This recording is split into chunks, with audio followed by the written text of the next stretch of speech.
Hello दोस्तों, आपका स्वागत है मेरे यूट्यूब चैनल आरजे ज्ञान क्लासेस में। तो रतलाम डिवीज़न के जो दो पार्ट हैं, जिसमें कि एक पार्ट में सिर्फ इनके क्वेश्चनों को छाट कर सिर्फ कैरेज से रिलेटेड जो क्वेश्चन थे उसको पार्ट 1 में बनाया गया है। पार्ट 2 में सिर्फ वैगन से संबंधित जो क्वेश्चन थे उसको एक्सप्लेन किया गया था। और अब पार्ट 3 जो है उसमें ऐसे क्वेश्चन को रखा गया है जो कैरेज वालों के लिए भी बेनिफिशियल होगा, वैगन वालों के लिए भी बेनिफिशियल होगा, जो CNW में है उनके लिए भी है, और जो AWM AME की तैयारी करते हैं उनके लिए भी बहुत ही उपयोगी क्वेश्चन है और इम्पोर्टेंट क्वेश्चन है।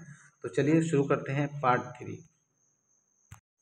पार्ट 1 में 1 से लेके 29 तक के जो क्वेश्चन थे, यानी कि रतलाम डिवीज़न में जो एग्ज़ाम आयोजित किया गया था उसमें 29 क्वेश्चन सिर्फ कैरेज रिलेटेड थे। उसके बाद 30 से लेके 47 तक के जो क्वेश्चन थे वैगन रिलेटेड थे। अब हम शुरू करेंगे फॉर ऑल, यानी कि ऐसे क्वेश्चन जो सभी के लिए है। और इसी तरह से हमारा टेस्ट भी होता है, कैरेज के क्वेश्चन को अलग, वैगन के अलग, और कुछ ऐसे क्वेश्चन जो सभी के लिए हैं उनको अलग छांट दिया जाता है। फिर उसमें जो इजी क्वेश्चन होते हैं उसको भी निकाल के उसके जगह पर अलग से क्वेश्चन डाले जाते हैं। अभी आपको पता चलेगा, जो ब्लू कलर से रंगा हुआ जो क्वेश्चन होगा वो यहाँ से क्वेश्चन दिया जाता है, और उसके बदले में जो क्वेश्चन हटाया जाता है वो नीचे दिया जाता है, आपको दिखाया जाएगा। यदि चैनल पर नए हैं तो चैनल को सब्सक्राइब कर लीजिएगा, और वीडियो यदि पसंद आए तो वीडियो को लाइक कीजिएगा। चलिए शुरू करते हैं 48 नंबर से। 48 नंबर क्वेश्चन क्या है, what is the full form of CAT.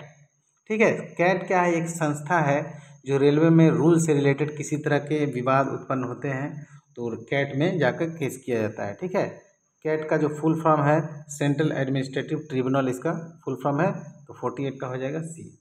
ठीक है, इसकी स्थापना अगर आपसे पूछा जाता है तो 1985 में इसकी स्थापना हुई कैट की, याद रखेंगे 1985। 49 नंबर क्वेश्चन देखिए, RDSO is located at. RDSO कहाँ है, RDSO लखनऊ में है। और RDSO जो है एक research design and standard organisation, इसका फुल फॉर्म है। और एक 9001 जो है ISO 9001 प्रमाणित संस्था है। 9001 ये किससे संबंधित है, 9001 ये भी क्वेश्चन आ चुका है और आते हैं। ये जो 9001 है ISO, वो क्वालिटी मैनेजमेंट से संबंधित है, क्वालिटी। ठीक है, तो इसका आंसर सी हो जाएगा, लखनऊ। और जो बात बताया है वो भी याद रखिए, एग्जाम के लिए बहुत ही इंपॉर्टेंट है। आगे देखते हैं question number 50। Where is the headquarter of NCR। NCR जो होता है उसका हेडक्वार्टर कहाँ है। तो अब बहुत ही आसान से सवाल था, जो इसका इलाहाबाद इसका हेडक्वार्टर है, इलाहाबाद। इसका ए हो जाएगा। इलाहाबाद जो है अब उसको प्रयागराज कहा जाने लगा है।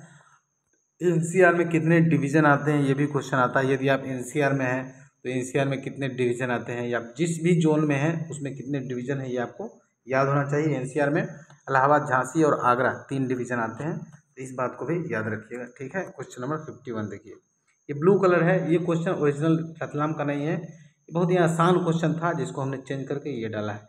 और इसकी जगह कौन सा क्वेश्चन डाला है नीचे आपको बताया जाएगा, आज के वीडियो में ही क्लियर कर दिया जाएगा कि कितने क्वेश्चन चेंज किए गए थे और कौन कौन से चेंज किए गए थे। 51 देखिए, 8 category items. A category items are verified. देखिए, आइटम्स 3 कैटेगरी के होते हैं, A, B और C। ए कैटेगरी आइटम ऐसा होता है जो बहुत ही इम्पोर्टेंट होता है और उसका हाई वैल्यू होता है।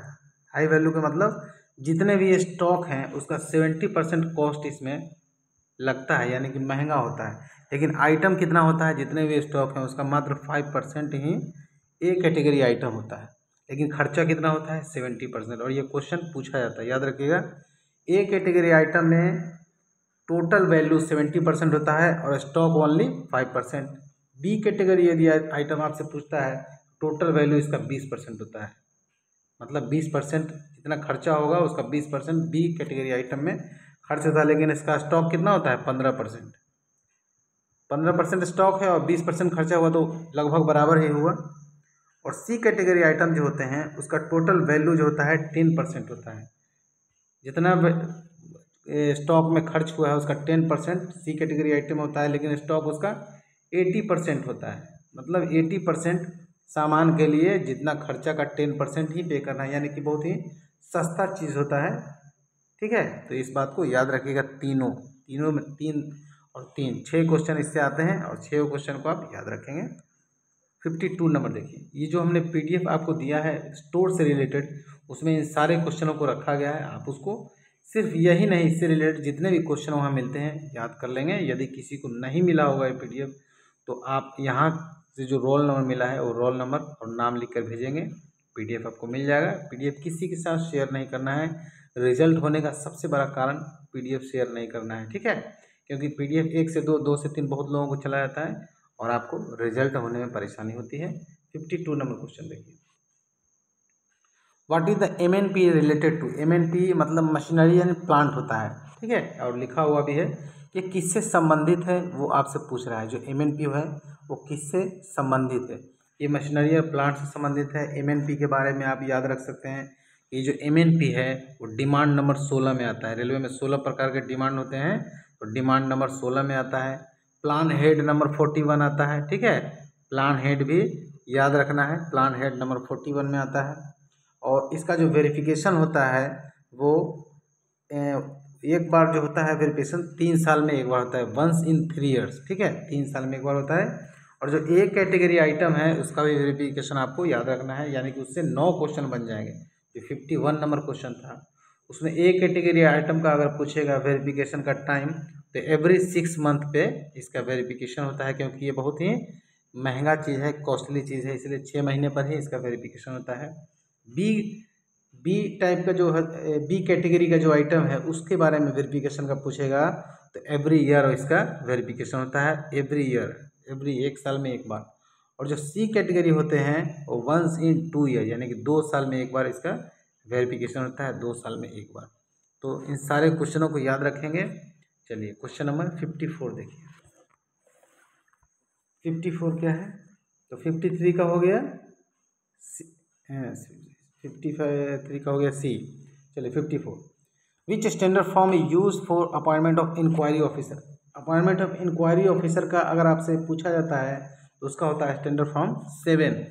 और अपॉइंटमेंट ऑफ प्रेजेंटिंग ऑफिसर का यदि आपसे पूछता है तो उसका होता है SF 8, ठीक है।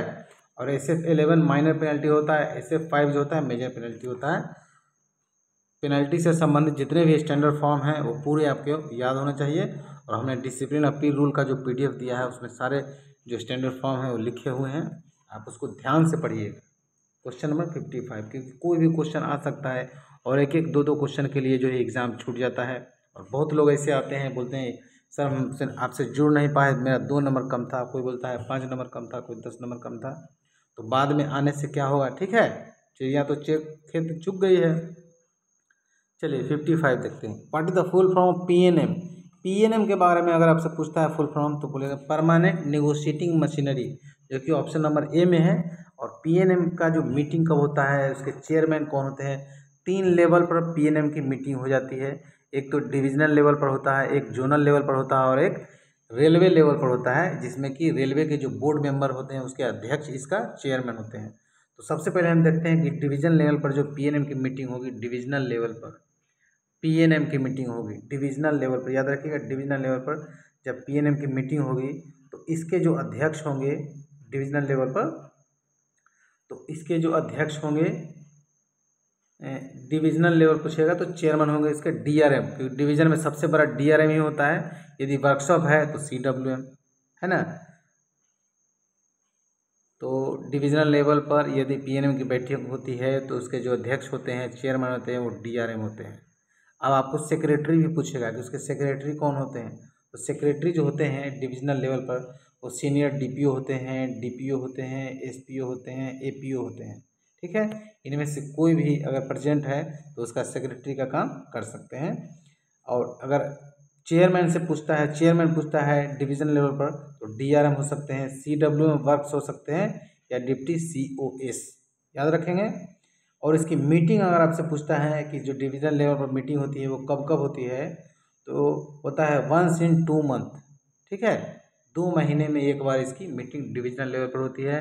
चेयरमैन DRM CWM होते हैं, जो सेक्रेटरी होते हैं वो DPO होते हैं, सीनियर DPO होते हैं, SPO होते हैं, APO होते हैं, याद रखेंगे। चलिए दूसरा क्या है PNM में कि डिवीज़न हो गया। आप जोनल लेवल पर देखेंगे, जोनल लेवल पर जो मीटिंग होती है PNM की, जोनल लेवल पर सबसे बड़ा अधिकारी तो GM होता है, तो उसके जो अध्यक्ष होंगे वो GM होंगे, ठीक है। सेक्रेटरी उसका CPO होंगे और मीटिंग वंस इन 3 मंथ, याद रखिएगा 3 महीने में एक बार होती है। और ये भी उसमें रख रहे रूल्स है, उसमें ये भी नियम लगाया गया है कि NRMU या CRMS जो यूनियन है उसकी अनुपस्थिति में प्रेजेंटिंग में ये मीटिंग होगी। तो चेयरमैन कौन होंगे? GM होंगे, सेक्रेटरी जो होंगे वो CPO होंगे, ठीक है। और मीटिंग होगी 3 महीने में एक बार, याद रखेंगे। चलिए, उसके बाद होता है रेलवे लेवल पर, जो रेलवे के लेवल हैं, मतलब रेलवे के पूरा ऑल इंडिया रेलवे लेवल पर अगर होगा तो उसके जो अध्यक्ष होंगे वो चेयरमैन रेलवे बोर्ड होंगे, जिसको CEO भी कहा जाता है, ठीक है। और अभी नया नया नियुक्त हुए हैं CEO और रेलवे बोर्ड के चेयरमैन, ठीक है। कोई लेडी हैं, अब उनका नाम आपको कमेंट बॉक्स में लिखना है। चलिए, उसका जो चेयरमैन के बाद क्या, सेक्रेटरी, उसके जो सेक्रेटरी होंगे वो डिप्टी डायरेक्टर होंगे एस्टेब्लिशमेंट का। एस्टेब्लिशमेंट आपको मालूम है कि जो एस्टेब्लिशमेंट होते हैं उसके अलग से ऑफिसर होते हैं, उसके अलग से क्लर्क भी होते हैं। तो जो रेलवे लेवल पर जो एस्टेब्लिशमेंट डिपार्टमेंट का जो डिप्टी डायरेक्टर होगा वह उसका होगा सेक्रेटरी, और चेयरमैन होगा CRB या CEO। CRB का मतलब चेयरमैन रेलवे बोर्ड, और CEO का मतलब चीफ एग्जीक्यूटिव ऑफिसर। चलिए, मीटिंग की अगर बात किया जाए रेलवे लेवल पर तो वंस इन 3 मंथ, यानी कि 3 महीने में एक बार होती है। और इसमें भी रूल्स है कि NFIR और AIRF जो यूनियन मान्यता प्राप्त यूनियंस हैं उनके अनुपस्थिति में ही मीटिंग होगी, ठीक है। और जोनल लेवल में भी सेम रूल है, NFIR और AIRF का जो मान्यता प्राप्त यूनियन है उनकी अनुपस्थिति में मीटिंग होगी। तो PNM से संबंधित यदि क्वेश्चन आएगा तो अब आपको नहीं छूटेगा। क्वेश्चन नंबर 56 देखिए, विच of the following items need not be verified, कौन सा ऐसा आइटम है जिसको वेरीफाइड करने की जरूरत नहीं है। तो ऐसा आइटम होगा, डैमेज वाला होगा, खराब होगा तभी तो डैमेज, ठीक है, इसको भी वेरीफाइड नहीं किया जाता है। डैमेज का मतलब हो गया वेस्ट मटेरियल, इसको वेरीफाई करने की जरूरत नहीं है। जो वेस्ट है, जो पेटी या कंज्यूमेबल स्टोर, ये वैसा होता है जैसे कॉटन वेस्ट है, केरोसिन है ना, और इससे संबंधित जो है कुछ आइटम्स हैं उसको भी वेरीफाई करने की ज़रूरत नहीं है, वो ख़राब नहीं होता है। केरोसिन कभी ख़राब नहीं होगा, कॉटन वेस्ट ख़राब नहीं होगा, या कुछ उस तरह का ऑयली आइटम है जो ख़राब नहीं होता है, उसको वेरीफाई करने की ज़रूरत नहीं है। तीसरा है डेड स्टॉक। डेड स्टॉक उसको कहा जाता है जो 2 साल से यूज नहीं हुआ है और आगे भी 2 साल, जितने भी साल हैं यूज होने की चांसेस नहीं है, उसको डेड स्टॉक कहा जाता है। तो उसको वेरीफाई नहीं किया जाता है। तो 56 का हो जाएगा D। चलिए 57 देखते हैं, presence of which of the following is essential during the stock verification, मतलब स्टॉक वेरिफिकेशन के ड्यूरिंग किसकी उपस्थिति आवश्यक है। जब स्टॉक वेरिफिकेशन होगा तो कौन प्रेजेंट रहेंगे, ठीक है, कोई ना कोई ऑफिसर तो प्रेजेंट रहेंगे। तो इसका जो आंसर हो जाएगा वो हो जाएगा कौन प्रेजेंट रहेंगे, ठीक है, इसका हो जाएगा B,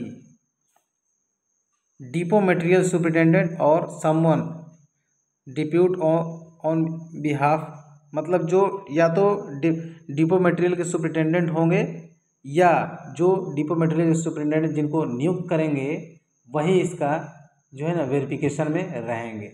इसका आंसर हो जाएगा B। चलिए 58 देखिए, हाउ मैनी इंचेस इन 1 दाउ। दाउ एक लेंथ का एक यूनिट है जो कि यूनाइटेड स्टेट में इसका इस्तेमाल किया जाता है, और इसको 1944 में 1944 में इसका जो है ना यूज शुरू किया गया था, स्टार्ट किया गया था। तो ये दाव का मतलब होता है 1/1000 इंच, इसी को दाव कहा जाता है, ठीक है।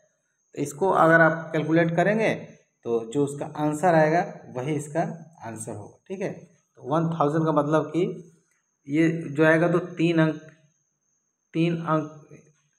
नहीं 1 में 1000 से भाग देंगे तो 0.001, यानी कि 3 डिजिट के पहले ये डेसिमल होगा, 3 डिजिट के बाद इधर से देखेंगे तो इसका आंसर कौन सा होगा, 58 का हो जाएगा B। 58 का B हो जाएगा। चलिए आगे देखते हैं question number 59, how many centimetres make a kilometre, मतलब 1 किलोमीटर में कितने सेंटीमीटर होंगे। तो सेंटीमीटर तो आपको मालूम है कि सबसे पहले तो 1 किलो में 1000 मीटर होते हैं, तो उसको 1000 आप लिख लेंगे। उसके बाद 1000 मीटर में बदल गया। अब जानते हैं कि 100 सेंटीमीटर में 1 मीटर होता है, इसको 100 से गुना कर देंगे और 3 और 2 5 जीरो, जिसके 1 के बाद जिसमें 5 जीरो होगा वही इसका आंसर होगा। तो 59 का हो जाएगा ए। ठीक है, 59 का क्या होगा, ए हो गया, क्योंकि 5 जीरो इसमें है। 60 देखिए, फुल फॉर्म ऑफ कैमटेक। कैमटेक का फुल फॉर्म पूछ रहा है। तो कैमटेक का जो फुल फॉर्म होता है वो होता है centre for advance maintenance technology. और अच्छा से इसका फुल फॉर्म अगर बनाया जाए, और रियली में ऐसा है भी, बनाना है हम लोगों के, आपको के ऊपर नहीं है, जो कैमटेक है वही अपना फुल फॉर्म बनाती है। तो centre for maintenance of advance technology होगा। ठीक है, और जो कैमटेक है उसका फुल नेम भी अगर आपसे पूछता है तो सिर्फ उसमें IR जोड़ देना है, IR जोड़ देना है। और उसके बाद जो इसका फुल फॉर्म होगा Indian railway centre for maintenance of advance technology. ठीक है, तो इसका आंसर हो जाएगा सी।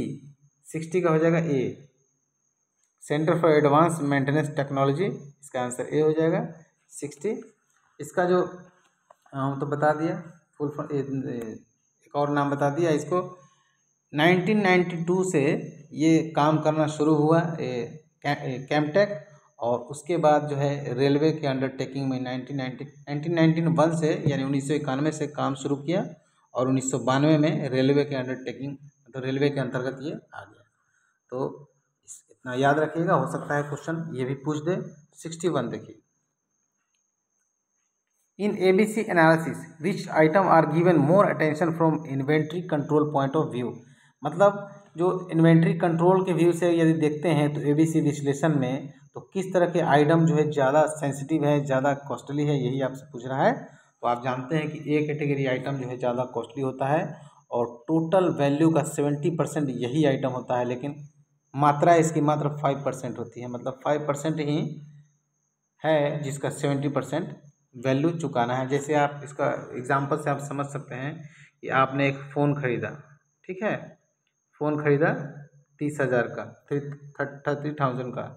उसके बाद 30,000 का तो आपने फ़ोन ख़रीद लिया, और 30,000 में आप घरेलू सामान खरीदेंगे तो कितने सारे सामान हो जाएंगे। ठीक है, तो एक सामान का कॉस्ट 30,000 और यहाँ 50 सामान के कॉस्ट 30,000 हो सकते हैं। तो यही है ए कैटेगरी आइटम। क्वेश्चन नंबर 62 देखिए। 62 क्या है, 3 पार्टनर्स इन्वेस्ट। अच्छा, ये मैथ है। 3 पार्टनर इन्वेस्ट किया 2,000, 2,500 and 1,000 in a business. How much will the last partner get out of a profit of rate 880 according to the ratio of investment. बोल रहा है कि 3 पार्टनर था, तीनों ने पैसा लगाया। एक ने कितना लगाया, 2,000 लगाया, 2,000। दूसरे ने कितना लगाया, 2,500 लगाया, यानी कि 2,500। और तीसरे ने कितना लगाया, 1,000 लगाया। अब क्या करना है कि जो बेनिफिट हुआ, ये तीनों बिजनेस लगा के जो बेनिफिट हुआ वो 880 रुपीज़ का बेनिफिट हुआ, तीनों को मिक्स करके। तीनों ने इन्वेस्टमेंट किया, लेकिन जो ज़्यादा लगाएगा उसको ज़्यादा पैसा मिलेगा। जो है ना, पार्टनर का ये रूल है, और पार्टनर वाले मैथ का भी रूल है कि जो ज़्यादा पैसा लगाएगा उसको ज़्यादा मिलेगा, या जो ज़्यादा टाइम के लिए लगाएगा तो उसको भी ज़्यादा मिलेगा। लेकिन टाइम सबका सेम है, टाइम मेंशन नहीं किया है। तो इसको बनाने के लिए क्या करते हैं, तीनों को अनुपात में रखते हैं और उसके बाद कटिंग करते हैं। ये 2 जीरो से 2 जीरो कट हो गया, ये 2 जीरो से 2 जीरो कट हो गया। अब इधर बच गया 20, 25 और 10, इसको भी काटेंगे 5 से, तो 4 हो जाएगा, 5 हो जाएगा और 2 हो जाएगा। ठीक है, अब इसको जोड़ेंगे, 5 और 2 4 जोड़ेंगे तो 11 हो जाएगा। तो अनुपात में 11, लेकिन रियल में कितना, 880। इसको काटेंगे तो 80 आ जाएगा। जो 80 आया वही शुद्ध लाभ हुआ, लेकिन जिसने जितना लगाया, जिसका अनुपात में जो आंसर कटकुट के आया, उसी से उसका गुना करना है। तो लास्ट पार्टनर कितना था, 2, यानी अनुपातिक रूप से 2 था सबके रेशियो में, लेकिन रियल में कितना है, 80। तो 80 में 2 से गुना करेंगे तो 160 हो जाएगा, यानी कि आंसर बी हो जाएगा, 62 का बी। आगे देखते हैं question number 63। TOR is the ratio of, TOR का मतलब होता है टर्न ओवर रेशियो। ठीक है, ये बैलेंस एंड इशू का रेशियो है, बैलेंस एंड इशू का रेशियो है। तो 63 जो आंसर होगा उसका हो जाएगा ए। आगे देखते हैं question number 64। ISO 9001:2015 is applicable for which management system. हमने बताया था कि 9001 जो है क्वालिटी मैनेजमेंट सिस्टम है, तो इसका आंसर क्या हो जाएगा? बी। 64 का हो जाएगा बी। क्वेश्चन नंबर 65 देखिए। द फार्मूला ऑफ स्पीड, बहुत ही आसान सा प्रश्न था, लेकिन क्योंकि नया प्रश्न था, जो क्वेश्चन रिपीटेड होता है वही मैं चेंज करता हूँ। नया है, हालांकि अच्छा है या बहुत ही इजी है, इससे क्वेश्चन चेंज नहीं होता है टेस्ट में। तो 65 का हो जाएगा सी, क्योंकि स्पीड बराबर होता है डिस्टेंस बाय टाइम, समय बराबर दूरी बटे चाल, दूरी बराबर चाल गुणा समय, चाल बराबर दूरी बटे समय। तो 65 का हो जाएगा सी, यानी कि स्पीड बराबर distance by time. Question number 66 देखिए। The property of the property of a material due to which it breaks with little permanent distortion is called. अच्छा, एक जो मटेरियल है उसको अगर तोड़ेंगे तो छोटे छोटे टुकड़ों में टूट जाएगा, वही बोला है, छोटे छोटे टुकड़ों में विथ लिटिल परमानेंट डिस्टोर्शन। जैसे आपके हाथ में कांच का ग्लास है और ग्लास को तोड़ेंगे तो कैसे छोटे टुकड़ों में टूट जाएगा, लेकिन वही आपका स्टील का ग्लास है तो उसको तोड़ेंगे तो क्या होगा? नहीं टूटेगा, ये पिचक जाएगा। तो उसी को कहते हैं ब्राइटलनेस, हिंदी में भंगुरता जिसको कहा जाता है। तो 66 का हो जाएगा ए। कुछ एग्जाम्पल है, जैसे कास्ट आयरन है, ग्लास है, डायमंड है, ये सब क्या होते हैं? ब्राइटलनेस मटेरियल होते हैं। तो इसका आंसर ए याद रखेंगे, और आपसे बाद में यदि किसी तरह का क्वेश्चन इससे आता है तो आप समझ गए होंगे। क्वेश्चन नंबर 67 देखिए। मैथ है, मैथ में क्या है? पहले जो भाग का काम होता है वो पहले कर लिया जाता है, बाकी को वैसे ही लिखते रहना है, ठीक है। इसको लिख दिया, इसको भी लिख दिया, और इसमें 12 में 12 में 4 से भाग देंगे तो हो जाएगा 3, ठीक है। अब गुना का काम पहले होगा, तो 50 प्लस 30 जोड़ेंगे तो कितना हो जाएगा? 80। यही इसका आंसर हो जाएगा 80, यानी कि ए। 67 का ए। 68 देखिए। Spring are use for, spring जो होता है वो क्या करता है? शॉक्स को और वाइब्रेशन को क्या करता है? एब्जॉर्ब कर लेता है। तो इसका आंसर ए हो जाएगा। बी ऑप्शन आपको सही लग रहा होगा, टू स्टोर एनर्जी, लेकिन एनर्जी को स्प्रिंग स्टोर नहीं करता है और ना ही रिलीज करता है। एनर्जी कुछ अलग हो गया और शॉक्स अलग हो गया, सिर्फ शॉक्स को ही, मतलब झटका को या वाइब्रेशन को एब्जॉर्ब करता है। 68 का हो जाएगा ए।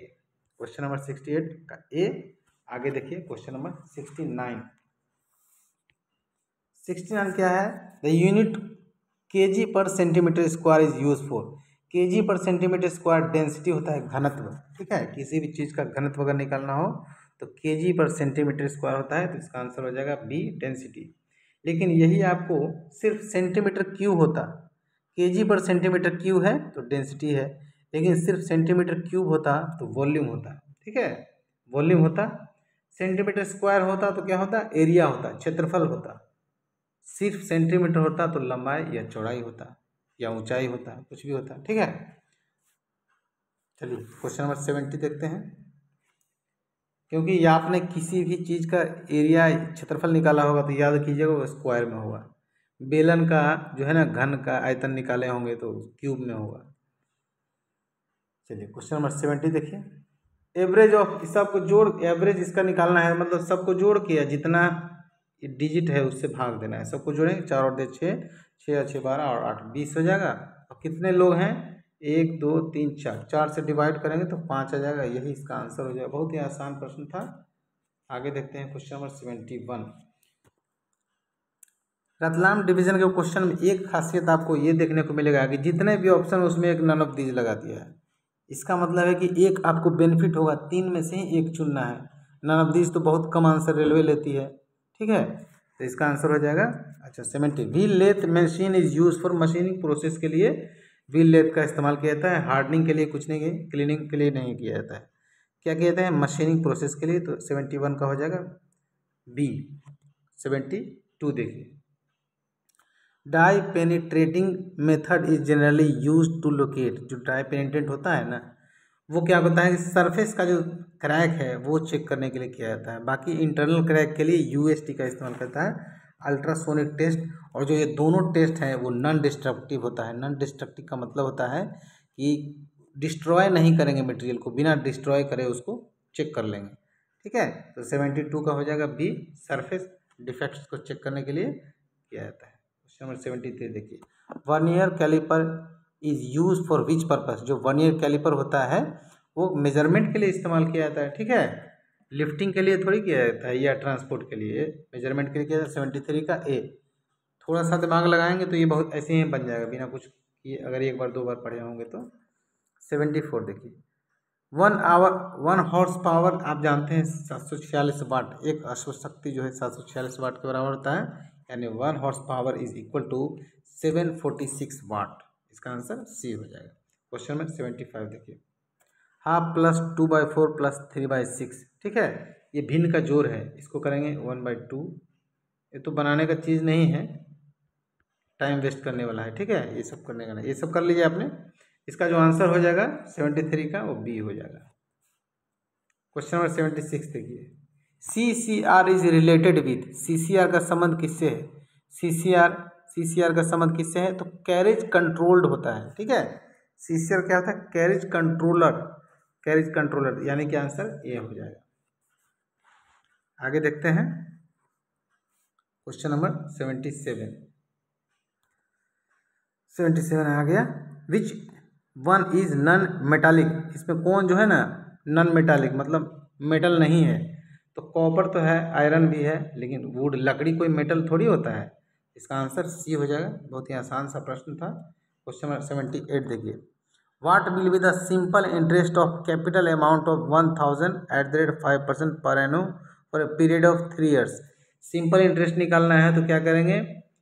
ब्याज निकालना है तो मूलधन यानी प्रिंसिपल गुने समय टाइम गुने दर यानी रेट ऑफ इंटरेस्ट 5% है, सबको 100 से डिवाइड कर देंगे, ये 2 0 से 2 0 कट जाएगा, ये सबको गुना करेंगे तो 15 और 10 150 हो जाएगा, 15 गुना 10 150 हो जाएगा, यानी 150 हो जाएगा। इसका आंसर ए हो जाएगा 78 का ए। 79 देखिए, where is the headquarter of western railway. Western railway का हेडक्वार्टर कहाँ है? तो वेस्टर्न रेलवे अब मुंबई है। ठीक है, और अब मुंबई डिवीजन में कितने हेडक्वार्टर डिवीजन आते हैं हेडक्वार्टर में, वो भी आपको जानना है। जो मुंबई डिवीजन है वो सेंट्रल रेलवे में है, और मुंबई में एक और डिवीजन है, एक तो वेस्टर्न रेलवे है और एक और डिवीजन है, उसका नाम है सेंट्रल रेलवे। ठीक है, तो जो वेस्टर्न रेलवे है उसमें आता है मुंबई सेंट्रल, वडोदरा, रतलाम, जो कि क्वेश्चन ये बनाया जा रहा है रतलाम डिवीजन का। ठीक है, अहमदाबाद, राजकोट और भावनगर, इतने डिविजन्स आते हैं, 6 डिविजन्स। उसके बाद मुंबई सेंट्रल में आपसे पूछेगा कि मुंबई सेंट्रल में कौन कौन से डिवीजन आते हैं, तो जो मुंबई सेंट्रल है उसमें मुंबई भी आता है, क्योंकि मुंबई तो मुंबई सेंट्रल है। भुसावल है आता है, पुणे आता है, सोलापुर आता है, नागपुर आता है, तो 3 और 2 5 हो गए। ठीक है, तो इन सब बातों को याद रखेंगे। क्वेश्चन नंबर 80 देखिए, इन सबको गुना करना है, उसको गुना करेंगे, बहुत ही आसान सा प्रश्न था। गुना का रूल क्या होता है? जितने अंक के बाद पॉइंट है उतने अंक के बाद पॉइंट बाद में होना चाहिए, जीरो को छोड़ के, क्योंकि बाद में जीरो जैसे ही आएगा उसके बदले में एक पॉइंट कम हो जाएगा। तो इस हिसाब से यदि गुना करेंगे तो ए आ जाएगा। ठीक है, इन सब चीज़ों में टाइम वेस्ट करने से वीडियो बड़ा हो जाएगा। Area of rectangle having sides of 5 cm and 10 cm will be. ये क्या है? आयत है, तो आयत का क्षेत्रफल यानी एरिया होता है लंबाई गुना चौड़ाई, दोनों को गुना करेंगे तो 50।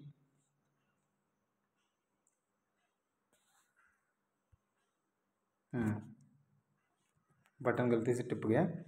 दोनों गुना करेंगे तो 50 सेंटीमीटर स्क्वायर हो जाएगा। ठीक है, 50 सेंटीमीटर स्क्वायर, तो इसका आंसर हो जाएगा बी। 80 का तो हो गया, 80 का हो गया, 80 का ए हो गया, और 81 जो है उसका हो गया बी। ठीक है, आगे देखते हैं question number 82, what will be 20% of 500। 500 का 20% पूछ रहा है, तो 500 का 20% होता है 100। कैसे? 10% होता है 50, तो 20% हो जाएगा 100, यानी कि 82 है उसका हो जाएगा सी। बहुत ही आसान सा था, उसको कैलकुलेशन करने का जरूरत नहीं है। What is the transportation code of inspection carriage. जो इंस्पेक्शन कैरेज होता है उसको इंस्पेक्शन कैरेज एडमिनिस्ट्रेटिव भी कहा जाता है, तो उसका जो होता है RA। ठीक है, आपको याद रखेंगे, ये भी बहुत बार क्वेश्चन पूछा जाता है, लेकिन क्वेश्चन कुछ लॉलीपॉप भी एग्जाम में रखना जरूरी है, क्योंकि इससे जो है एग्जाम विद्यार्थी का मनोबल बढ़ा रहता है, जो भी यहाँ से जुड़े हुए हैं और इसीलिए रिजल्ट होता है। एकदम हार्ड क्वेश्चन देंगे उनको नंबर ही नहीं आएगा, तो उनको ऐसा लगेगा कि अब तैयारी करने से कोई फायदा नहीं है, इतना कम नंबर में कहाँ से रिजल्ट तो होगा नहीं। ठीक है, इसलिए कुछ जानबूझ के रखा जाता है। क्वेश्चन नंबर 85 देखिए। 85, which of the following analysis gives more attention to the service level. अच्छा, सर्विस लेवल में क्या ध्यान रखना चाहिए, स्टोर से रिलेटेड क्वेश्चन है। तो मोर अटेंशनेबल क्या है, मतलब ज़्यादा ध्यान रखने वाला जो है एक एनालिसिस, उसको वेद एनालिसिस कहा जाता है। ठीक है, और इसमें पूछेगा कि भी का क्या अर्थ होता है वेद एनालिसिस में, भी का क्या अर्थ होता है वेद एनालिसिस में, ई का क्या होता है, डी का मीनिंग क्या होता है, और इसका फुल फॉर्म भी पूछ सकता है। ठीक है, तो आप याद रखेंगे कि जो वेद एनालिसिस होता है उसका वाइटल, वी से वाइटल, ई से इसेंशियल और डी से डिजायरेबल। ठीक है, यही इसका मीनिंग होता है वेद। ये ABC एनालिसिस से भी ज़्यादा अटेंशनेबल है, ध्यान करने वाला चीज़ है, ध्यान देने वाला चीज़ है। 85 का हो जाएगा बी। ये सारे क्वेश्चन आपके स्टोर के जो PDF हैं आपको दिए गए हैं, जिसमें उपलब्ध है। Which is the purpose of manipulator. Manipulator का मतलब डाउन हैंड वेल्डिंग जो होता है, इससे डाउन हैंड वेल्डिंग किया जाता है, इसी को मैनिपुलेटर का इस्तेमाल किया जाता है। तो इसका आंसर हो जाएगा 86 का B. What is the full form of ART। ART आप जानते हैं एक्सीडेंट रिलीफ ट्रेन होता है। ART भी 3 प्रकार के होते हैं, A class, B class, C class. ठीक है, A क्लास का जो ART होता है उसमें 140 टन क्रेन होता है, बाकी सब में नहीं होते हैं। बाकी सब में क्या होते हैं ये भी आपको जानना है। चलिए क्वेश्चन नंबर 88 देखिए। What is the capacity of CR tank. CR tank मतलब कंट्रोल रिजर्वायर। इसकी जो कैपेसिटी होती है वो 6 लीटर की होती है, या कोच में हो चाहे वैगन में हो। कहीं कहीं आपको 9 लीटर भी देखने को मिलेगा। तो ये 9 लीटर जो पुराने ICF कोच जो होते थे, जिसमें कि स्लैकलेस ड्रॉवर SDB होता था, ठीक है, स्लैक एडजस्ट बैरल होता था SDB, उसी से ब्रेक सिस्टम ऑपरेट होता था। जैसे अभी वैगन में ब्रेक ऑपरेट होता है स्लैक एडजस्ट बैरल से, उसी तरह उसमें भी जो ICF के पुराने कोच हैं उसमें भी SDB होता था। वो कोच में 9 लीटर का कंट्रोल रिजर्वायर होता था। अब के सारे कोचों में वैगन में 9 लीटर नहीं बल्कि 6 लीटर का कंट्रोल रिजर्वायर है, और इसकी जो कैपेसिटी होती है 6 लीटर होती है, लेकिन इसका जो प्रेशर होता है 5 kg पर सेंटीमीटर स्क्वायर होता है, BP के बराबर होता है। तो 88 का हो जाएगा बी। क्वेश्चन नंबर 89 देखिए। उसी तरह AR अगर आपसे पूछता है तो AR कोचिंग स्टॉक में 200 लीटर का होता है, और वैगन स्टॉक में 100 लीटर का होता है। कुछ ऐसे वैगन हैं जिसमें AR स्पेशल दिया है, किसी में 75 लीटर का भी दिया जाता है। ठीक है, तो वो अलग पर्सनल जो स्पेशल केस है। जनरली यदि आपसे पूछा जाता है तो कोचिंग में 200 लीटर का और वैगन में 100 लीटर का, और जो AR की जो कैपेसिटी होती है 6 kg पर सेंटीमीटर स्क्वायर की होती है। याद रखेंगे। क्वेश्चन नंबर 89 देखिए। Broad gauge track. ठीक है, broad gauge, narrow gauge, metre gauge आपको याद होगा। तो ब्रॉड गेज जो ट्रैक होते हैं उसके 1676 mm होता है, और वैगन हो या कोच हो कुछ भी रिपेयरिंग होने के लिए आएगा तो जो है ना वो आप सभी ब्रॉड गेज पर ही चलते हैं, नैरो गेज और बिल्कुल ना के बराबर है। 89 का हो जाएगा ए। ठीक है, व्हील गेज आपको याद रखना है। व्हील गेज जो होता है कोचिंग स्टॉक में वो होता है 1600 -2 +1। ठीक है, 1698 से 1600 -1 +2 1599 से 1602 होता है। ठीक है, जो LHB के हैं उसके होते हैं 1600 ±1। तो चलिए 90 नंबर क्वेश्चन चलते हैं। 90 नंबर, DV को अलग, while isolating DV the position of handle in relation to rail line shall be। Rail line के संबंध में जब DV को आइसोलेट करेंगे तो DV जो है, DV का हैंडल ऐसे लटका हुआ रहता है। आपको याद होगा कि कुछ कैसे क्वेश्चन ऐसे पूछे जाते हैं कि DV को आइसोलेट करने के रस्सी से इधर बांध दिया जाता है। तो रस्सी से कब बांधेंगे, जब इसको हॉरिजॉन्टल करेंगे तभी तो बांधेंगे। ठीक है, तो आइसोलेशन कंडीशन में हॉरिजॉन्टल होता है और जनरली वर्टिकल होता है। तो क्या है, आइसोलेशन कंडीशन पूछ रहा है तो क्या होगा, हॉरिजॉन्टल होगा, और जो कि ऑप्शन नंबर ए में है। आगे देखते हैं question number 91। Surplus item. Surplus item उसको कहा जाता है कि 24 महीना से उसका कोई इस्तेमाल नहीं हुआ है। तो इसका आंसर हो जाएगा बी, 91 का बी। 92 देखिए। The function of dirt collector is to be segregate dirt portion from the air. जो डर्ट कलेक्टर होता है इस्तेमाल कोचिंग में भी होता है और वैगन कोचिंग में होता है। जो डर्ट कलेक्टर उसको टू वे कहा जाता है, टू वे। और जो वैगन में इस्तेमाल होता है उसको थ्री वे कहा जाता है, याद रखिएगा। तो उसका काम क्या है, डर्ट को जो हवा उसमें यूज किया जाता है उसको डर्ट को छानता है, मतलब गंदगी जो है डस्ट को छान देता है, उसी के नाम है डर्ट कलेक्टर। तो ये क्या करता है, डीबी में हवा आने से पहले ही छानेगा ना, डीबी में जाने के बाद कैसे छानेगा, तो कोई काम का ही नहीं है। आंसर इसका बी हो जाएगा, 92 का बी। इसको ऑप्शन से भी पकड़ सकते हैं, कुछ नहीं पढ़ा होगा कोई आदमी वो भी पकड़ लेगा कि डीबी में जाने से पहले ही ना जिसको छानेगा, जब चले ही जाएगा डीबी गंदा हो जाएगा तो क्या फ़ायदा। तो इसका आंसर बी हो जाएगा, 92 का बी। 93 देखिए, 93 क्या है, और जो ये डर्ट कलेक्टर होता है उसका क्लीनिंग का टाइम यदि कोचिंग स्टॉक में पूछा जाता है तो 1 मंथ या ए शेड्यूल में होता है। यदि वैगन स्टॉक में यही क्वेश्चन अगर आप पूछा जाता है तो ROH के टाइम पे होता है। ROH का मतलब रूटीन ओवरहॉलिंग, और सभी वैगन के ROH लगभग बराबर नहीं है, अलग अलग हैं, ठीक है, याद रखेंगे। क्वेश्चन नंबर 93 देखिए, the lowest level officer empowered to accept a tender value rate 5 lakh, 15 lakh का जो टेंडर है वो उसको अप्रूव करने का किसके पास पावर है, किस स्तर के जो है ऑफिसर उसके पास, किसके पास कितना पावर है। तो इसका आंसर हो जाएगा सी, डिप्टी CMM, ठीक है, चीफ मटेरियल मैनेजर जिसको कहा जाता है, उनके पास 15 लाख के टेंडर को स्वीकृत करने का पावर है, ठीक है। क्वेश्चन नंबर 93 का हो जाएगा सी। क्वेश्चन नंबर 94 देखिए, बहुत लोग नए भी हैं जो पहली बार देख रहे होंगे, ये बहुत लोग बहुत वीडियोस भी देखा होगा। यदि हमसे जुड़ना चाहते हैं तो लास्ट में आपको बताया जाएगा कि कितना फ़ी यहाँ लिया जाता है और कैसे जुड़ा जाता है, ठीक है। पूरी तरह से यहाँ तैयारी कराई जाती है, कोई भी जो है ना, कोई भी कोना नहीं छोड़ा जाता है कि तैयारी नहीं हो, वो बताएंगे आपको लास्ट में।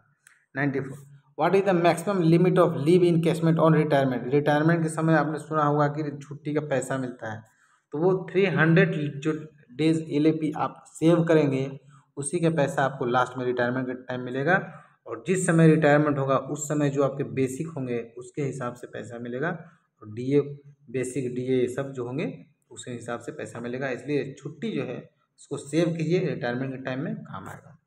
तो 94 का हो जाएगा बी।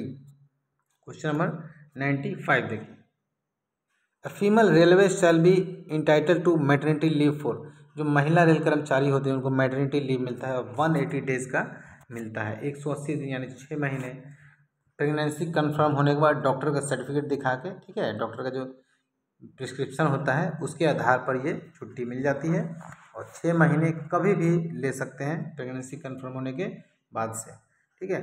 तो इसका 95 का हो जाएगा ए। लेकिन इसमें और भी एक रूल है जो कि आता है एग्जाम में, कहता है कि इसको अन्य रूल जो लीव रूल्स हैं उसके साथ भी कंबाइन कर सकते हैं। तो अन्य जो रूल है CL को छोड़ के अन्य जो लीव हैं उसके साथ कंबाइन कर सकते हैं, और ऐसा कंबाइन करके ये पूरे छुट्टी को 2 साल तक बदल सकते हैं, 2 ईयर्स तक इसको ले सकते हैं, ठीक है। आगे देखते हैं question number 96, inquiry is not mandatory under rule, जो अंडर रूल 14 का 2 जो रूल है उसमें इंक्वायरी अनिवार्य नहीं होता है, और 96 का हो जाएगा सी। आगे देखते हैं question number 97, what is ISO हमने बताया ISO 9001 जो क्या है, क्वालिटी मैनेजमेंट से रिलेटेड है। तो उसका ISO का मीनिंग क्या होगा, ISO का मतलब होता है इंटरनेशनल ऑर्गेनाइजेशन फॉर स्टैंडर्डाइजेशन, यानी कि इसका आंसर बी हो जाएगा, इंटरनेशनल ऑर्गेनाइजेशन फॉर स्टैंडर्डाइजेशन, ठीक है। तो बी हो जाएगा 97 का। क्वेश्चन नंबर 98 देखिए, within the classification of capital and other works expenditure the minor head of classified for M&P is, हमने बताया आपको कि जो MNP है जो मशीनरी प्लांट, वो प्लान हेड 16 के अंतर्गत आता है, और उसका जो है ना प्लान हेड 41 होता है। तो क्या पूछ रहा है, प्लान हेड, तो इसका 41 98 का हो जाएगा ए। आगे देखते हैं क्वेश्चन नंबर 99, AACE4, AAC का मतलब होता है एवरेज एनुअल कंजम्पशन, ठीक है, एवरेज मतलब एक साल के लिए जो कंजम्पशन लाया जाता है और एवरेज औसतन उसी को AAC कहा जाता है। तो ये सब स्टॉक आइटम हुआ क्योंकि एक साल के लिए स्टोर किया जाता है, इसलिए इसको स्टॉक आइटम कहा जाता है। 99 का हो जाएगा बी। क्वेश्चन नंबर 100 देखिए, all charges for maintenance and repairs after opening of the line for traffic are accounted under head. ओ यानी कि जो ट्रैफिक खोलने के बाद रख रखाव और मरम्मत की सभी शुल्कों का हिसाब लगाया जाता है, ये जो है ये हो जाएगा ऑर्डिनरी रेवेन्यू। इसका आंसर डी हो जाएगा, ऑर्डिनरी रेवेन्यू। Question number 101। और अब आ गया राजभाषा से क्वेश्चन। राजभाषा में भी जो क्वेश्चन ब्लैक कलर के हैं वही रतलाम के हैं, बाकी जो चेंज क्वेश्चन है, लेकिन जो चेंज हो गए हैं पहले क्या थे ये भी आपको अभी तुरंत सारे क्वेश्चन को नंबर सहित बताया जाएगा। वीडियो में बने रहिएगा, अभी ख़त्म नहीं हुआ है, अभी बहुत जो है ना क्वेश्चन बाकी है। तो 101 नंबर जो क्वेश्चन है कि कहता है कि टेक्निकल जो बुक लिखते हैं उसके आधार पर भी अवार्ड्स रेलवे के द्वारा दिए जाते हैं, तो उसको लाल बहादुर शास्त्री अवार्ड कहा जाता है या Lal Bahadur Shastri technical original writing award. इसका आंसर हो जाएगा ए। क्वेश्चन नंबर 102 देखिए, who is the chairman of parliamentary committee on official language. Official language के पार्लियामेंट्री कमेटी के जो चेयरमैन होते हैं वो होम मिनिस्टर होते हैं, और दोनों में होम मिनिस्टर ऑप्शन में आ गया है मिस्टेक से, ठीक है। अगर आपको सेंट्रल हिंदी कमेटी का पूछता तो प्राइम मिनिस्टर होता। चलिए आगे 103 देखिए, what is the amount of first prize under the rail मंत्री Hindi is a competition organised by railway board. Railway board द्वारा रेल मंत्री हिंदी निबंध प्रतियोगिता जो आरंभ चलाई जाती है उसमें फर्स्ट प्राइज आपसे पूछ रहा है, प्रथम पुरस्कार फर्स्ट प्राइज। तो फर्स्ट प्राइज जो इसमें होता है वो होता है 6,000 रुपये का फर्स्ट प्राइज होता है 6,000। उसके बाद क्वेश्चन नंबर 104 देखिए, what is the amount of second prize under the rail मंत्री हिंदी निबंध competition organised by railway board. Railway board द्वारा जो हिंदी निबंध प्रतियोगिता की दूसरी जो है ना सेकेंड पुरस्कार कितना है, तो जो सेकेंड पुरस्कार है वो है 4,000 यानी 4,000। उसके बाद 105 देखिए, what is the amount of first prize under the railway board level Hindi elocution competition organised by वाक प्रतियोगिता, ठीक है, ऑर्गेनाइज्ड बाय रेलवे बोर्ड। तो इसमें इसको जो है वो मिलता है जो फर्स्ट प्राइज है, इसमें क्या पूछ रहा है प्रथम पुरस्कार, तो प्रथम पुरस्कार में 5,000 मिलता है 5,000, ठीक है। और इसी में जो सेकंड प्राइज है, सेकंड प्राइज जो इसी में है वो है 4,000 यानी कि 4,000। उसके बाद क्वेश्चन नंबर 107 देखिए, 107, what is the amount of third prize under the railway board level elocution competition. Third prize को भी दिया गया है, थर्ड प्राइज कितना होता है 3,000, ठीक है। 107 का हो जाएगा सी। 108 देखिए, when does an official language implementation committee meet on railway Indian railway. भारतीय रेलवे में राजभाषा कार्यान्वयन समिति की बैठक कब होती है, ठीक है। Official language OIL official language implementation committee का जो बैठक होता है वो होता है 1 in 3 month, माने 3 महीने में एक बार। एक साल में पूछेगा तो 4 बार लगाएंगे, और पूछता भी है कि एक साल में कितनी बार होती है। In which sequence of language is the announcement made at railway station in the country. मतलब रेलवे स्टेशन पर जो अनाउंसमेंट किए जाते हैं है ना, जो उनका, तो उसका क्रम क्या होता है। सबसे पहले बोला जाता है जो क्षेत्रीय लैंग्वेज है जहाँ, वो पहले रीजनल लैंग्वेज बोला जाता है, उसके बाद हिंदी, और लास्ट में इंग्लिश बोला जाता है, ठीक है। 109 का हो जाएगा डी। 110 देखिए, in which year was Maithili language included in the 8th schedule. 8वीं अनुसूची में मैथिली को कब शामिल किया गया, तो मैथिली को शामिल किया 2003 में। 110 का हो जाएगा सी, ठीक है। तो टेस्ट ऐसे होता है, देखिए टेस्ट क्वेश्चन खत्म हो गया, अभी आपको आंसर मिलेगा, यहाँ लिखा हुआ रहेगा आंसर की टेस्ट सीरीज नंबर 111। कहाँ का क्वेश्चन, रतलाम का। एग्जाम डेट ये है, अब सभी के आंसर यहाँ दिए रहते हैं, ठीक है। यहाँ से आपको चेक होता है, यहीं से कितना आपने लाया, यदि 7% तो आप पास हैं, नहीं तो फेल हैं। टाइम कितना हुआ, करेक्ट कितना हुआ, रॉन्ग कितना हुआ, 1/3 नेगेटिव क्या हुआ।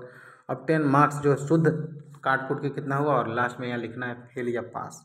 यदि रेगुलर टेस्ट देंगे तो बार बार फेल लिखेंगे तो आपको खुद लगेगा कि और पढ़ना चाहिए और पढ़ना चाहिए, इसलिए ऐसा लिखा जाता है। अब कुछ क्वेश्चन जो है उसका एक्सप्लेन दिया जाता है, मतलब कुछ क्वेश्चन ऐसे हैं जो डाउटफुल होते हैं लोगों को, तो उसके बारे में चलिए 8 नंबर क्वेश्चन में था ब्रेक एप्लीकेशन रिलीज टाइम जो होता है 15 से 20 सेकंड होता है। किसी भी तरह का एप्लीकेशन होगा तो रिलीज टाइम 15 से 20 सेकंड होगा, और जो ब्रेक रिलीज टाइम होगा और ब्रेक एप्लीकेशन का टाइम होगा वो 3 से 5 सेकंड का होगा कोचिंग स्टॉक में। ठीक है, वैगन में अगर आपसे पूछता है तो 45 से 60 सेकंड का होता है रिलीज टाइम, और 18 से 30 सेकंड का होता है एप्लीकेशन टाइम। ठीक है, ICF coach new thickness draft pad होता है 32 mm, और कंडेमनिंग तो आपको मालूम है 30 mm होता है, जो क्वेश्चन नंबर 14 में था। 15 नंबर क्वेश्चन में है LHV AC coach water pump के बारे में पूछ रहा था। 1 सेट होता है और 2 पाइप, 1 सेट में 2 पाइप होता है।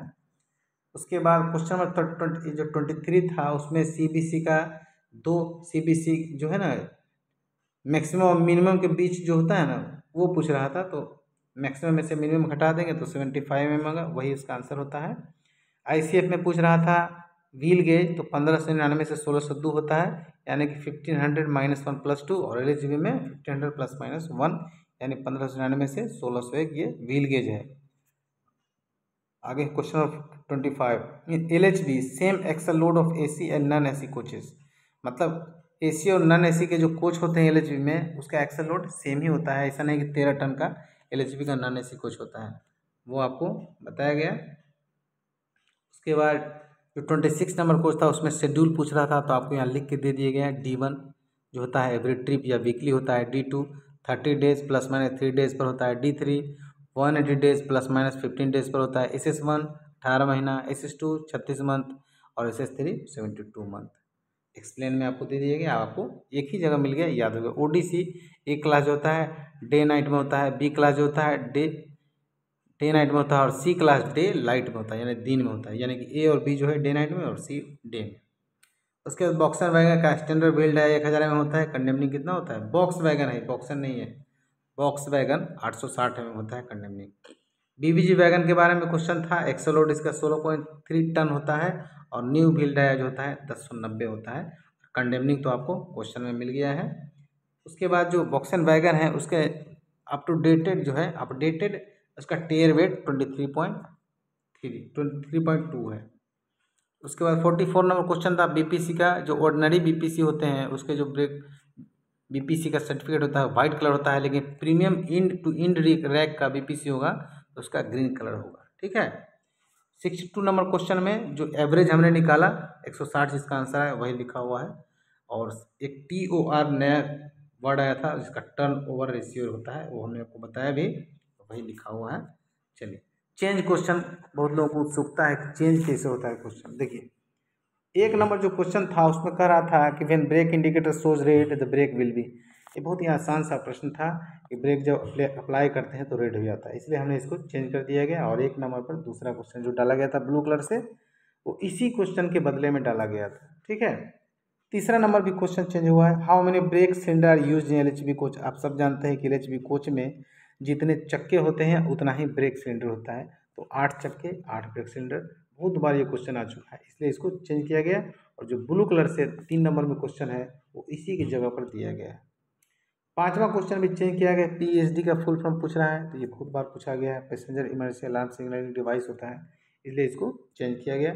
आप में से बहुत लोग नए भी होंगे तो इनको क्वेश्चन अच्छा लग रहा होगा, लेकिन बहुत सारे जो पुराने होंगे उनको बोर हो रहे होंगे कि ऐसे ऐसे क्वेश्चन पढ़ने से कि क्या फ़ायदा, बहुत बार पढ़ चुके हैं। कंडेनसिंग लिमिट पूछ रहा है। जो ब्रेक पैड होता है LHV का वो 7 mm होता है, और नया थिकनेस जो होता है 35 mm होता है। ठीक है, ये भी बहुत बार पूछा जाता है। FRP फाइबर रेनफोर्स प्लास्टिक जो होता है, ये भी इसका फुल फॉर्म बहुत बार आ चुके हैं। 11 नंबर जो क्वेश्चन है उसमें जो है ना मैक्सिमम बफर हाइट पूछ रहा था, तो 1105 है।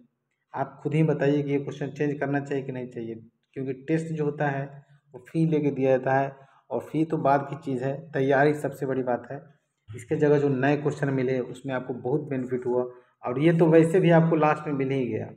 इसको हम गायब नहीं करता हूँ, नीचे ही रहता है ये क्वेश्चन, आंसर सही रहता है।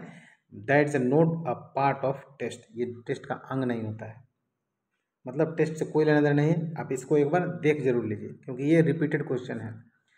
12 नंबर क्वेश्चन चेंज किया गया था कि the minimum permissible buffer height of rail level to centre of buffer is.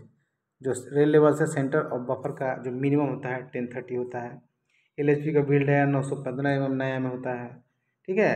और कंडेमनिंग 855, यदि ऑप्शन में नहीं है तो 845 आप लगा सकते हैं, यदि ऑप्शन में 855 है तो वही इसका करेक्ट आंसर होगा, ठीक है। How many brake disc on one LHP coach, LHP coach में LHP कोच पर कितने ब्रेक डिस्क होते हैं LHP कोच पर, ठीक है। तो LHP कोच पर एक एक्सल पर 2 ब्रेक डिस्क होते हैं, यानी जितने चक्के उतने ब्रेक डिस्क होना चाहिए 8, लेकिन ऑप्शन में नहीं है तो इसको हमने नन ऑफ दीज लिया, इसका 8 आंसर होगा।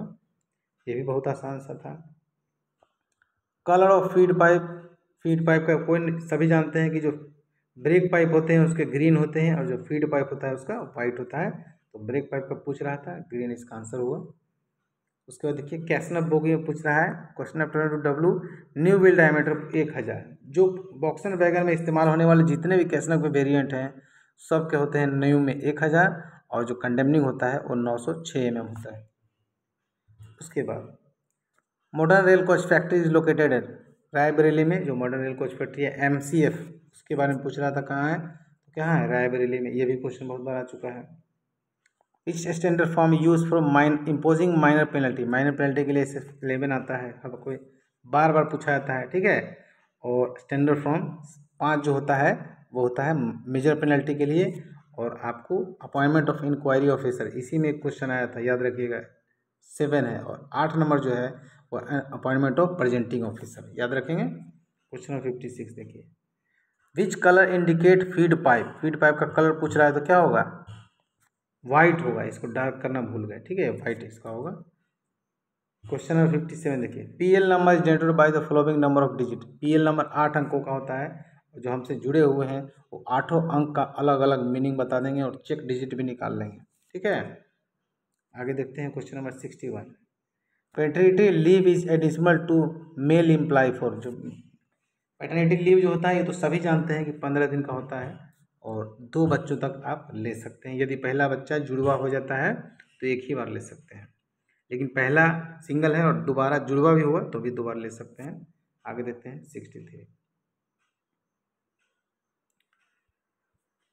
63 क्या है,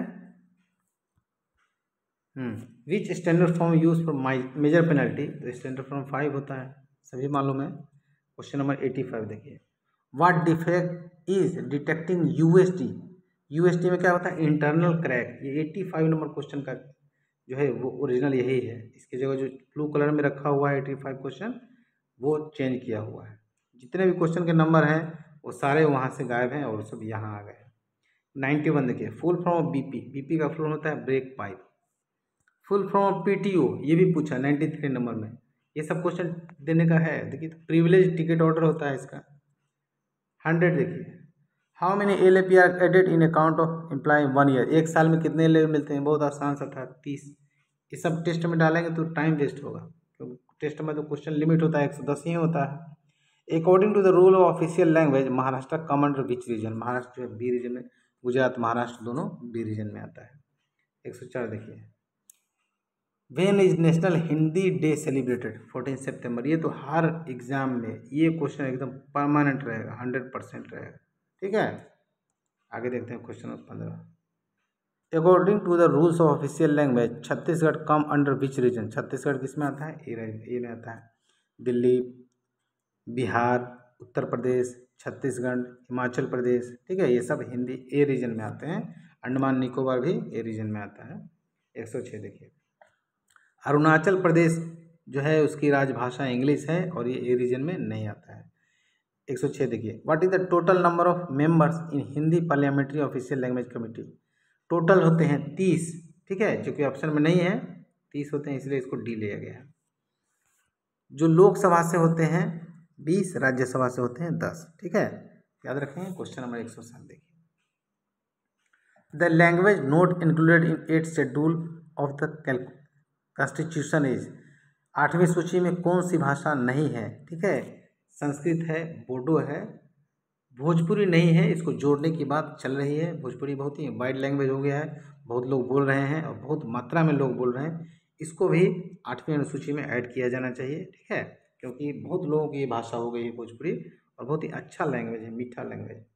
108 देखिए, in which script is the official language Hindi written, राजभाषा हिंदी को किस में लिखी जाती है? देवनागरी में लिखी जाती है।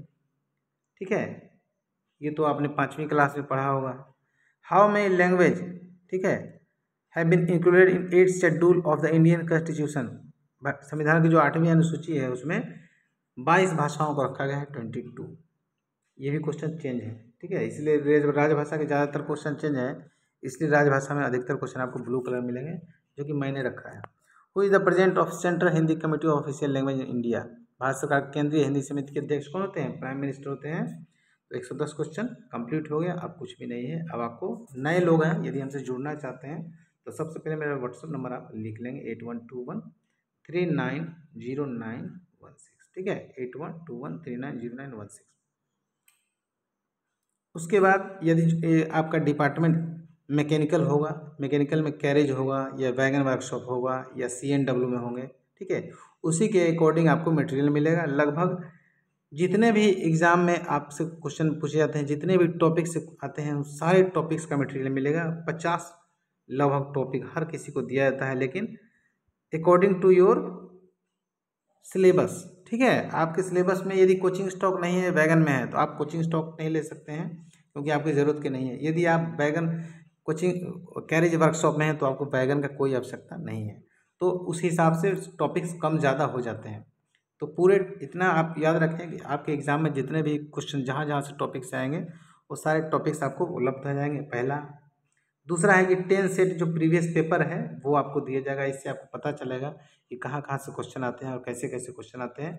जो 10 सेट प्रीवियस पेपर होगा दोनों लैंग्वेज में टाइप किया हुआ रहेगा, साफ सुथरा रहेगा, किसी प्रकार का टिक मार्क्स नहीं रहेगा। और जो क्वेश्चन हमने एक्सप्लेन किया है, एक्स्ट्रा क्वेश्चन भी आपको दिया है, उसी तरह का जो है ना 10 सेट प्रीवियस पेपर आपको मिलेगा। तीसरा क्या है, अलग से एक फ़ोन नंबर आपको दिया जाएगा प्रॉब्लम सॉल्यूशन के लिए, क्योंकि ये नंबर जो है जो हमने आपको दिया बहुत ही कॉमन है, बहुत मैसेज आते हैं, बहुत फ़ोन आते हैं, तो एक अलग से नंबर आपको दिया जाएगा। चौथा क्या है, जो रिकॉर्डेड क्लास अलग से भी चलता है उसके लिंक आपको दिए जाएंगे, उसमें ज़्यादा एक्सप्लेन करके वीडियो बनाया जाता है। पांचवा है कि एक रोल नंबर आपको टेस्ट सीरीज के लिए दिया जाएगा, क्योंकि आप टेस्ट भी ज्वाइन करेंगे, जब आपका इच्छा हो तब ज्वाइन करें। आप टेस्ट आज नहीं तो कल ज्वाइन करेंगे। छठा क्या है, टेस्ट सीरीज जो ज्वाइन करेंगे उसमें 100 रुपये का पर मंथ चार्ज लगता है। ठीक है, क्योंकि क्वेश्चन जो है बहुत ही खर्चा करके बनाया जाता है। जो एक टेस्ट सीरीज का क्वेश्चन होता है, यदि आप उसको कहीं भी बनवाने जाते हैं कंप्यूटर सेंटर में, तो 1000 से कम एक क्वेश्चन का आपको नहीं लगेगा, क्योंकि 110 क्वेश्चन हिंदी प्लस इंग्लिश में होता है, सबके ऑप्शन होते हैं, और उसको जो है चेंज करके ब्लू कलर से अलग से क्वेश्चन डाला जाता है। उसको चेंज करके जो चेंज किया गया है वो क्वेश्चन आंसर सहित नीचे रखा जाता है, बीच में उसका आंसर की बनाया जाता है। लेकिन 1000 रुपये आपको खर्च लगेगा। यहाँ बहुत लोग जुड़े हुए हैं तो सबको कम में काम हो जाता है, मात्र 25 रुपीज़ ही आता है। यदि एक महीने में 4 संडे हैं तो आपको 25 रुपये ही आते हैं। तो ये टेस्ट आप दे सकते हैं 100 पर मंथ से। आपको ये बताना जा रहा था कि बहुत ही कॉस्टली होता है क्वेश्चन, लेकिन आपसे 100 ही लिया जाता है। तो ऐसी सुविधाएं हैं और सभी तरह से आपकी तैयारी कराई जाती है, ताकि आपका जो है रिजल्ट न छूटे। जो भी यहाँ से जुड़ जाते हैं, मेरा प्रथम प्रयास होता है कि किसी भी तरह रिजल्ट आप उनका हो जाए, और आप जिस डिवीज़न से हैं उस डिवीज़न का ये क्वेश्चन यदि एग्ज़ाम हुआ होगा तो वहाँ के क्वेश्चन भी आपको आंसर सहित मिल जाएंगे, ताकि आपको ये भी पता चले कि हमारे डिवीज़न में कहाँ कहाँ से क्वेश्चन आते हैं। तो ठीक है दोस्तों, धन्यवाद। अगला किसी न किसी प्रकार का वीडियो लेके फिर हाजिर होंगे, तब तक के लिए धन्यवाद। जय हिंद, जय